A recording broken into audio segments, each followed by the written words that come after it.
Well, hello again. I'd like to talk a few minutes here about transparency. I believe that transparency has sort of multiple meanings in the teaching environment. One thing for sure is it means that your own goals as an instructor need to be clear to yourself and they need to be clear to the student, right? Another thing is similar to alignment, goals and assessments must work together, and this must be clear to the students.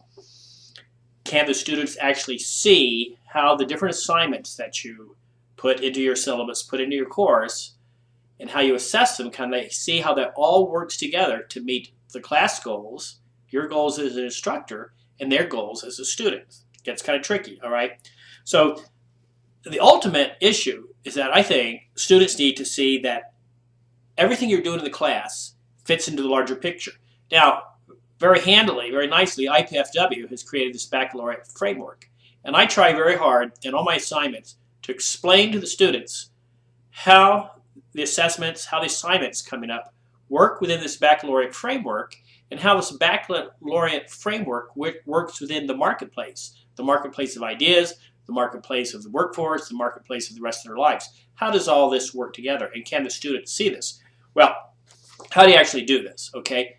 In my own case, I do this, and I have examples here below, all right? I do this very consciously in my weekly videos. I presented one of my weekly videos for one of my courses here, and when you click on that, you'll hear how I'm going over the projects, the assignments, the assessments of that week in terms of the goals that I hope are being met by those assignments. Another thing I do is I present rubrics. Rubrics are a teaching tool as well as an assessment tool. They tell the student exactly what is expected, how to arrive at what is expected, and how their projects are going to be assessed. I think they're very, very powerful, and Blackboard, bless its heart, makes these very, very easy. There are multiple, you can create multiple kinds of rubrics within Blackboard. You can add them to your assignments. You can add them to the documentation so the student actually sees them ahead of time, and then you can actually use them to actually grade the assignments. And they have specific feedback in them. They're a brilliant tool, and Blackboard's done a great job of incorporating this teaching technique within its platform. Then it's also important, I think, to give very specific feedback. It depends on the project, but I've included an example of what I consider specific feedback for my English W233 expository writing class or research class, all right? I've told the student exactly where they're doing things the way I expect them and exactly where they need to make some improvements. Now, I've also illustrated this. I've only included 2 pages out of a 12-page paper.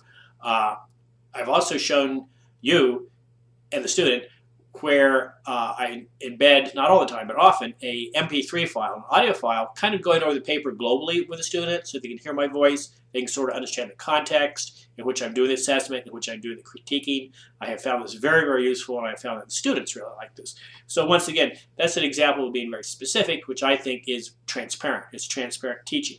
And then last but not least, and I brought this up at the very beginning element of this presentation, the writer's memo. This is a well-researched tool for teaching in which you ask the student to metacognitively go over their assignment. You ask them specifically to tell you what they're thinking about the assignment. And I often, not often, I always read this first. All my projects, any class I teach, if I haven't said this, I teach intermediate expository writing. That's English W131. I teach advanced expository writing. That's the research paper. That's English W233. And then I teach visual communications, journalism J210. I teach all these as projects that require writer's memos, that the student must reflect on their project, all right? So I ask them specifically, what did they learn? What did they do well? What did they struggle with, and what would they like some more help with?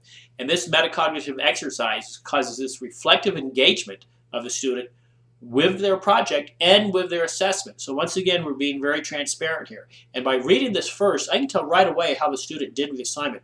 If the student turns in a really detailed, really well thought out, really reflective writer's memo, I guarantee you that 99.99 times out of 100, the project will reflect this same level of engagement. So I think I've rambled on long enough. I'd like for you to look at the rubric. I'd like for you first to look at the welcome video, the weekly overview video that I put here. It's the welcome for the unit or the welcome for the week. It's an example from one of my classes. I have a rubric there from an assignment. I have an actual document, an actual project, which I return to a student with my own commentary on it, both written and audio. I don't think you can hear the file though, but you can see where it is. And then I've also shown you an example, an excerpt from a writer's memo and my own response directly to that writer's memo. So hey, once again, thanks for listening to this. And after you've looked at the individual elements of this particular part of the Prezi, press your right arrow key and go on to the next element, please. Thank you very much.